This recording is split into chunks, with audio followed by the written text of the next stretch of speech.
क्या भारत आज भी एक सेक्युलर देश है? इसका जवाब 2025 के अंत तक मिल ही गया। मोदी सरकार को इस विषय पर अब कोई चैलेंज कर ही नहीं सकता। लीचिंग के मामले में हमने अपने आप को पूरी तरह से सेक्युलर बना दिया है। कभी दलित, कभी मुसलमान, कभी एलजेड, बांग्लादेशी, कभी विप ट्रेडर, अब तो नॉर्थ ईस्ट के लोगों को भी नहीं बख्शा हमने। 24 साल के एंजल चकमा त्रिपुरा से देहरादून आते हैं एमबीए करने।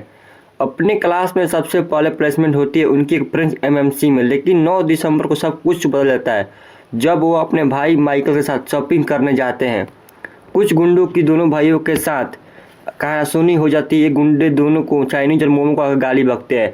चकमा उनसे कहते रह जाता है, मैं इंडियन हूँ, मैं त्रिपुरा से हूँ।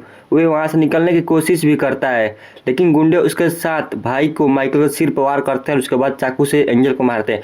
एंजल के पिता का कहना है कि इसलिए पुलिस ने एफआईआर लिखने पर मना कर दिया। 3 दिन बाद जब ऑल इंडिया चकमा स्टूडेंट इंडियन और सीनियर ऑफिसर का प्रेशर आया तब एफआईआर रजिस्टर होती है, लेकिन तब तक एक आरोपी नेपाल निकल लेता है।